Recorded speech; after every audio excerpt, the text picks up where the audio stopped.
Bom dia, amados, graça e paz da parte de Deus sobre nossas vidas. Mais um domingo iniciando na casa do Senhor, vocês aí, eu aqui, para mais uma aula, né, no estudo do livro de João que temos iniciado. E o nosso desejo é que o Espírito Santo nos ministre, nos faça conhecer mais esse Deus maravilhoso a quem servimos e que João retrata, né, ao longo do seu livro sobre essa identidade de Jesus. E hoje nós vamos ver a aula número 6, cujo título é Identidade de Cristo. Sim, Jesus tem uma identidade. Mas o que é uma identidade, Cleusa? Identidade é aquilo que caracteriza, que individualiza uma pessoa. Eu tenho um número de RG, que é só meu, em tese, né? Se algum replicador não pegar, mas eu tenho um RG que me define legalmente. Eu tenho uma certidão de nascimento que me identifica de quem eu sou filha, meu pai e minha mãe, que data eu nasci, que local eu nasci. Isso é uma identidade.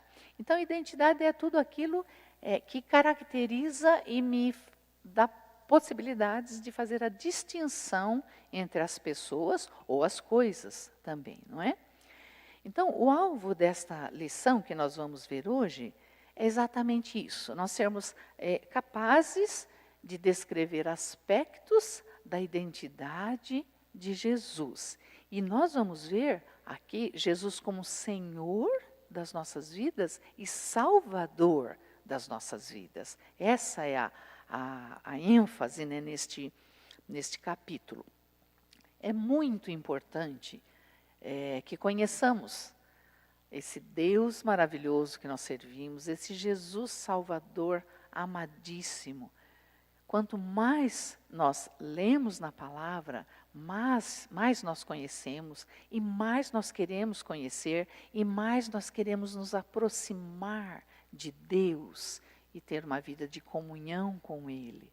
Então é muito importante, porque quanto mais eu conheço a pessoa, mais eu sei como agradá-la. Eu tenho só 43 anos de casada com o Nelson e ao longo desses anos eu aprendi um monte de coisa, eu aprendi a conhecê-lo. Eu sei o que agrada e o que desagrada. Compete a mim escolher, quero agradá-lo ou não, quero uma briguinha, certo? Então, é muito importante nós conhecermos o nosso Deus, porque isso nos levará a ter um comportamento diferente diante do que nós queremos fazer em prol do reino de Deus, né? Por honrá-lo, por amá-lo, por aceitá-lo e reconhecê-lo como nosso Senhor e Salvador, e nós queremos viver para honrá-lo. Então é muito importante. Então nós vemos aqui logo no primeiro versículo do capítulo 6, que vai ser a aula toda é baseada nesse capítulo. Então fala assim: algum tempo depois, Jesus partiu para outra margem do mar da Galileia, ou seja, do mar Tiberíades, e grande multidão continuava a segui-lo, porque viram os sinais miraculosos que ele tinha realizado nos doentes. Então veja, grande multidão continuava a segui-lo. Era uma marca já, ter gente, né, seguindo a Jesus.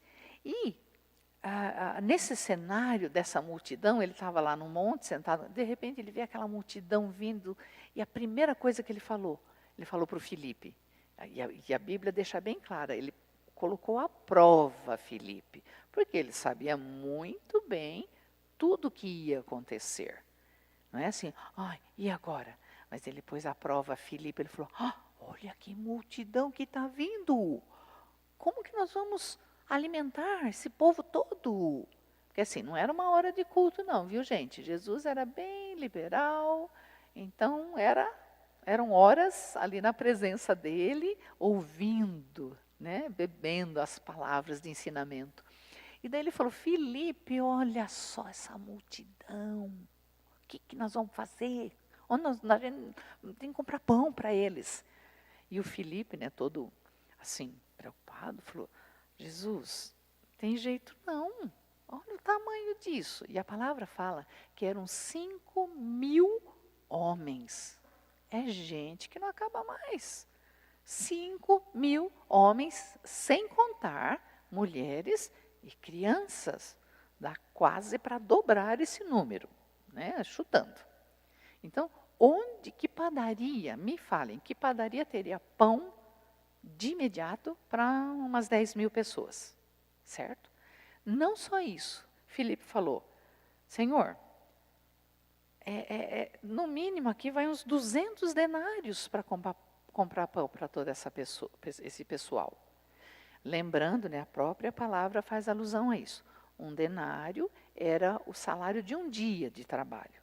Se são 200 denários, são 200 dias de trabalho. Ou seja, mais de meio ano de trabalho para comprar pão para esse povo.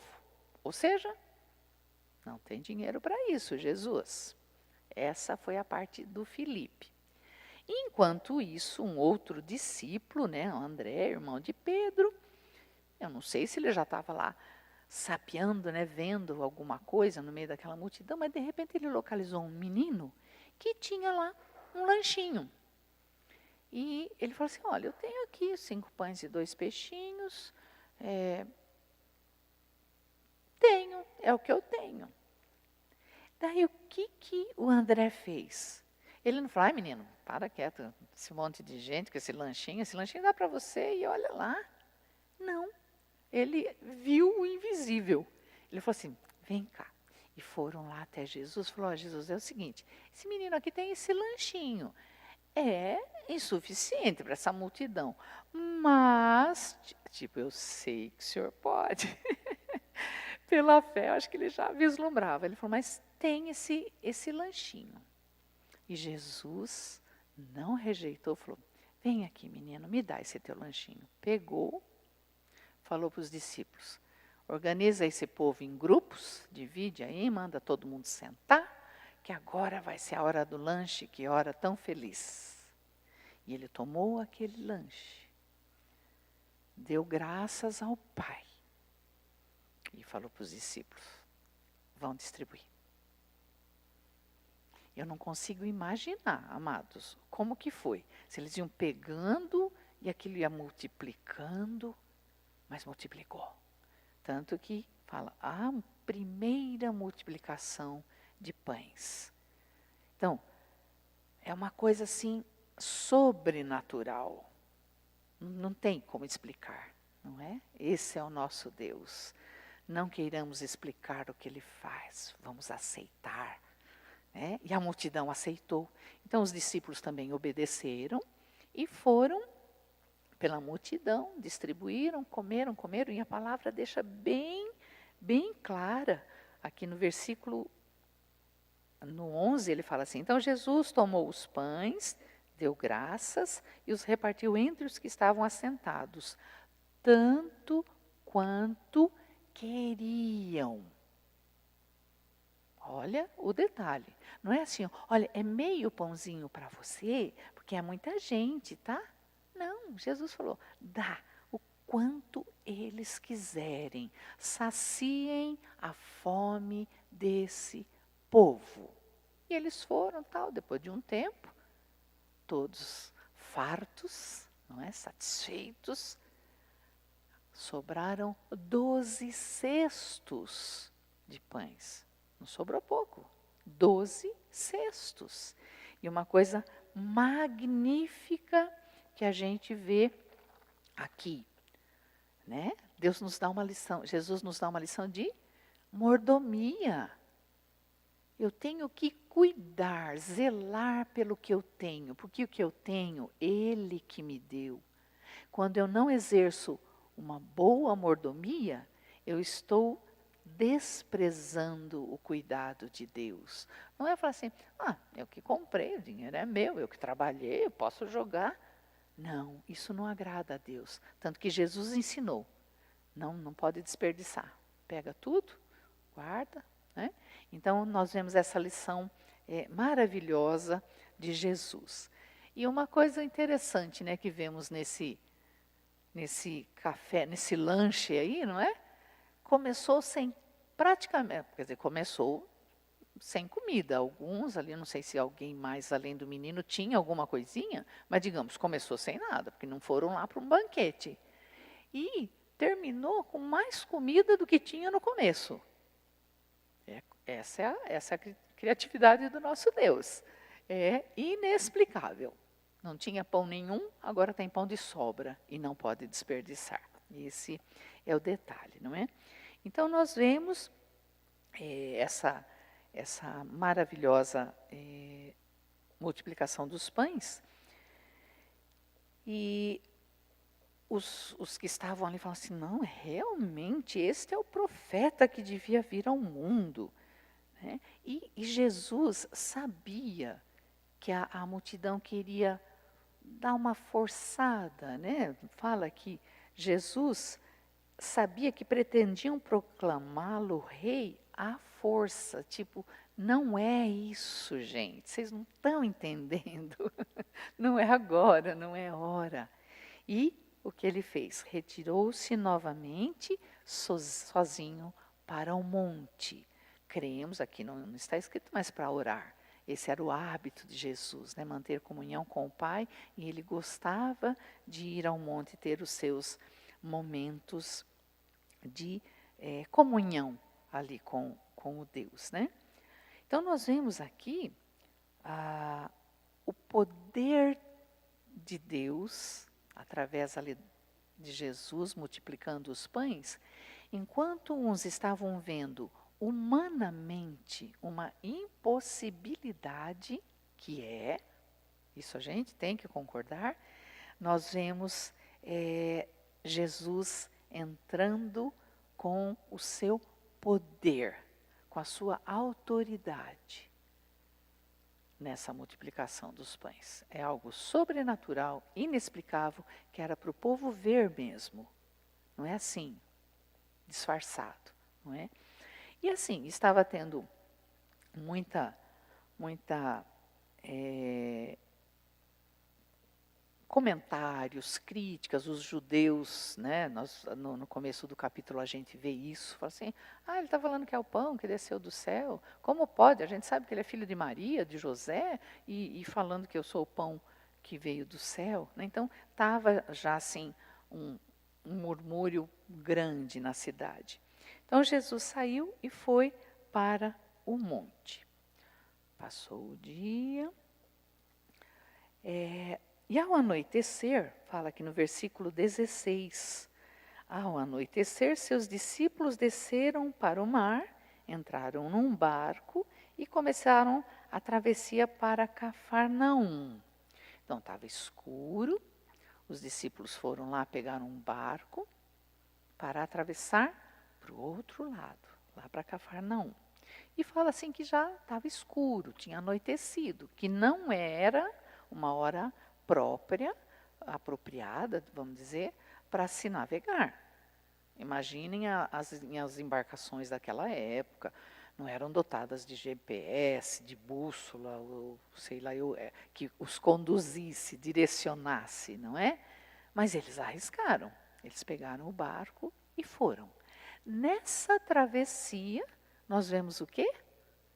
A Bíblia registra, começou um vento, uma tempestade, aquele vendaval doido, e as águas começaram a ficar agitadas, revoltas, e o barquinho para lá e para cá, e eles falaram, opa, gente, precisa chegar logo lá que está ficando feia a coisa, né? Então eles ficaram temerosos. E a Bíblia fala que depois de terem remado cerca de 5 ou 6 quilômetros, quer dizer, estava bem longe, imaginem, 6 quilômetros, né? De repente, eles avistam alguém sobre a água, as águas. Eles olharam, né? A Regina falou assim, será que é um fantasma? Ficaram assim, meio uma coisa muito diferente, concorda? À noite, e um homem andando sobre as águas. E ficaram assim, daí quando eles falaram, ficaram atemorizados. Jesus falou assim, sou eu, não temam. Tipo, fiquem tranquilos, sou eu, não tenham medo. Não é? E ele foi até o barco. E é interessante que o João não registra a experiência maravilhosa que Pedro teve. Foi nesse momento que Pedro falou assim, eu quero ir, se é o Senhor mesmo, me leva até aí. Jesus falou, vem. E Pedro foi. E começou a afundar. E Jesus o pegou. Então, João não fez alusão a essa experiência fantástica, né, maravilhosa.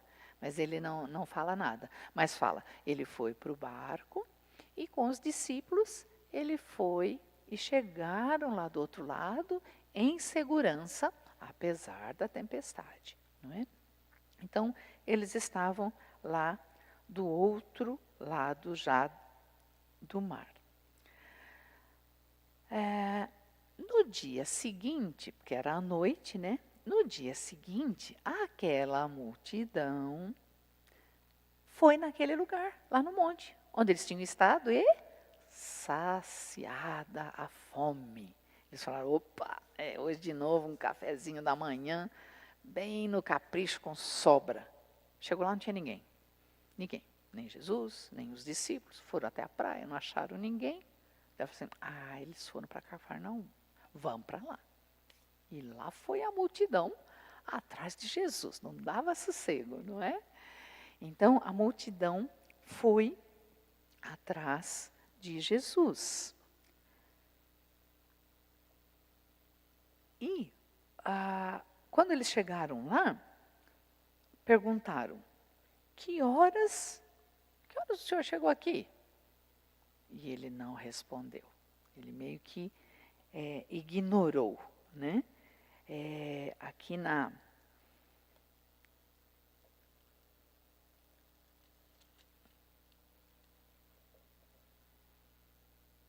Oh, meu pai. Ele respondeu assim, eu sei que vocês estão aqui atrás de mim, não é pelos sinais e milagres que vocês viram. Vocês estão aqui porque vocês foram satisfeitos com o pão de ontem. É por isso que vocês estão atrás de mim. Que não era essa a ideia de Jesus. Ele queria mostrar quem ele era, não é? Mostrar a identidade dele em relação ao Pai, Deus, e ele como Filho, Salvador e Senhor. Então ele falou isso. Vocês estão me procurando por comida perecível. Todo dia vocês têm que ir atrás de comida, todo dia vocês têm que comer. É uma coisa que é dia a dia. Mas eu quero que vocês saciem algo que é eterno. Não é só para esse momento, não é? Então, Jesus apontou o significado espiritual desse milagre, não é? Não é só o comer e ficar, delícia, pão fresquinho. Não, ele queria mostrar, eu sou o pão da vida, não é? Que está no versículo 35. Ele falou, eu sou o pão da vida. E o que é isso? O que é vida? Eu dou a vida eterna. Então, aquele que vem a mim nunca terá fome, e aquele que crê em mim nunca terá sede. Que são as nossas necessidades básicas, humanamente falando. Comer e beber. Humanamente, é preciso. Mas para a vida espiritual, nós precisamos desse pão vivo que nos oferece a vida eterna. Nós vemos aqui a partir do versículo 60, muitas reações, vamos ver, reações diferentes. Quando nós pregamos o Evangelho, né, de Jesus Cristo, tem duas reações. Ou aceita, a pessoa aceita, crê, ou ela rejeita. E aqui a partir do versículo 60, nós vemos que muitos discípulos, inclusive, abandonaram Jesus.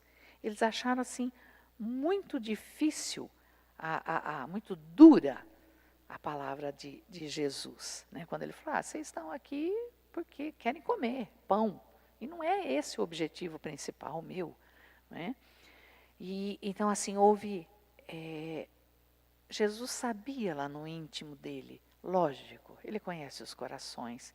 E ele falava, não é isso só que eu quero que eles vejam em mim o pão vivo que desceu do céu para a salvação eterna deles. Então, daquela hora em diante, fala aqui no versículo 66, muitos dos seus discípulos voltaram atrás e deixaram de segui-lo. Então nós vemos que tem seguidores de Jesus e discípulos. O discípulo não arreda pé. Ele vai com Jesus até lá na cruz.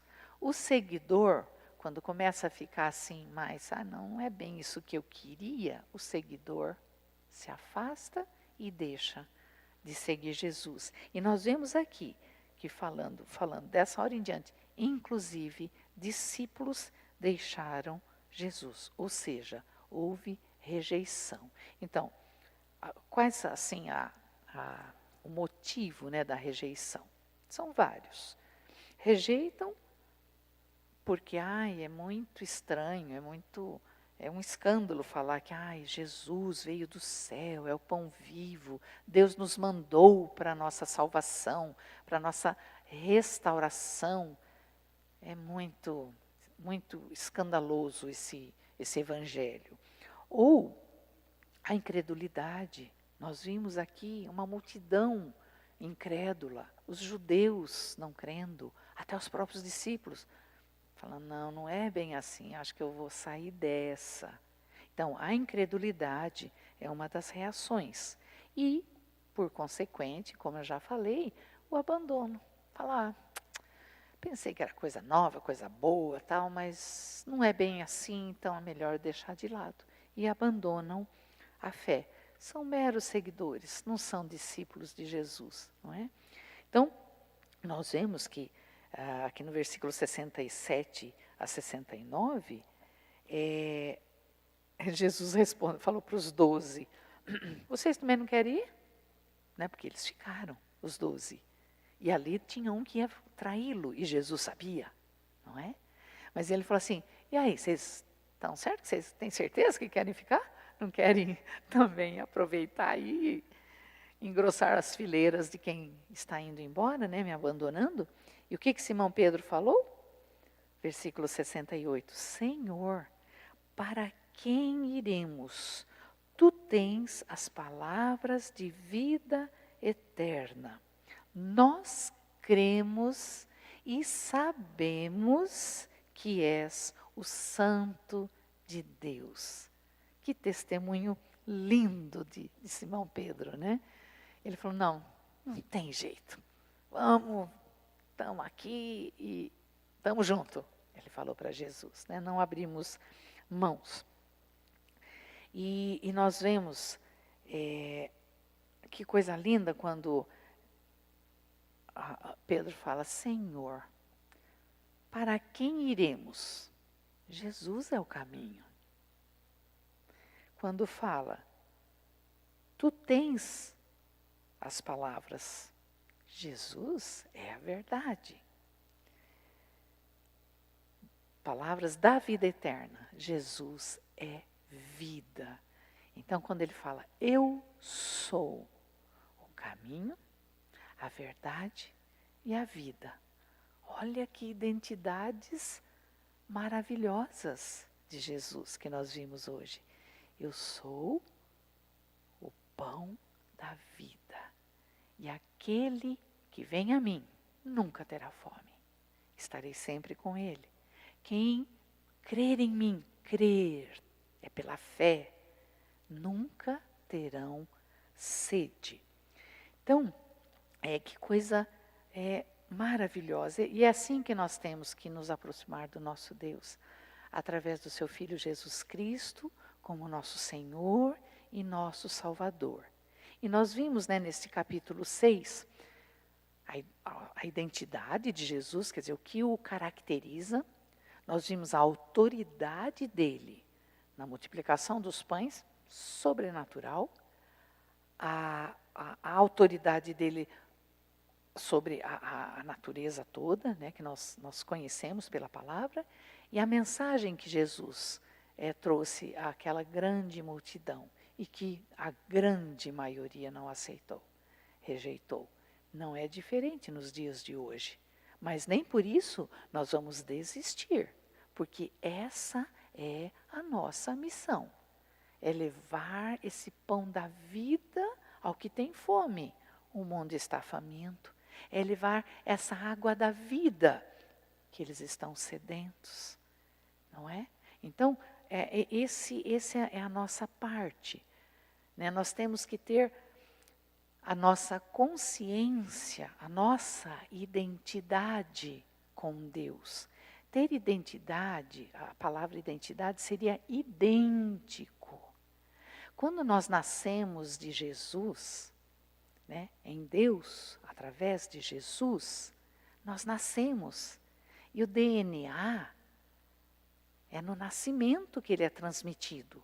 Eu tenho um DNA no meu corpo que os meus 5 filhos têm.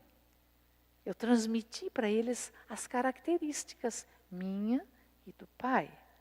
Então, esse DNA, quando nós somos transformados em novas criaturas através do novo nascimento, esse DNA tem que fazer parte da nossa vida cristã, do nosso testemunho. Então, nós temos que nos perguntar, quem eu sou? Porque Jesus sempre falou com muita propriedade. Ele nunca falou, eu gostaria tanto de ser. Não. Ele falava firmemente, eu sou o pão da vida. Eu sou a videira verdadeira. Eu sou a porta. Eu sou o pão da vida. Eu sou. Não deixa dúvida, não é? Então, nós podemos perguntar, mas quem eu sou? Qual é a minha identidade em Deus? No que eu me identifico com o Filho de Deus para Ele me aceitar como filha, não é? Muitos acham, né, que eu sou pelo que eu faço, a minha profissão. Eu sou professora. Ok, é uma identificação. Eu sou um bom esportista, um bom jogador. Que bom. Eu sou um super bem-sucedido empresário. Que bom. Mas o que acontece quando a nossa identidade é conhecida dessa forma? Pelo que fazemos e não pelo que somos. A diferença é que quando nós temos uma identidade pelo que fazemos, nós vamos pensar, tudo que nós fizermos, o que fulano vai pensar. Aí eu preciso atingir o objetivo de satisfazer essa ideia que ele tem sobre mim. Ou quando eu me prendo ao que eu tenho, cada dia eu tenho que conquistar mais. Porque não dá para ficar só nisso, eu tenho que ter mais valor pelo que eu tenho. Então é tudo muito preso, muito fechado. Mas quando nós temos essa identidade de Cristo em nós, há uma liberdade, porque nós descobrimos quem nós somos, independentemente do que dizem ou pensam de mim. Eu sou filha do Altíssimo pelo sangue de Jesus. Eu sou lavada dos meus pecados, eu sou santificada pelo sangue de Jesus. Eu sou aceita por Deus, porque eu tenho o DNA do seu Filho Jesus em mim. Então, essa identificação nos dará confiança para caminharmos livres. Eu não tenho essa coisa me prendendo. Aí o que dizem, o que pensam, o que vão falar, Não, eu sou. Em Deus, eu sou o que sou. Eu sou filha dele, através de Cristo. E esse DNA em nossas vidas vai fazer a diferença neste mundo. Jesus fez a diferença naquele tempo. E nós, como filhos dele, a sua identidade tem que estar em nós. Assim como várias mães e vários pais ouvem: puxa, mas o teu filho é a tua cara. Nem precisa falar que é tua filha, Cleusa, é tua cara. É gostoso ouvir isso, não é?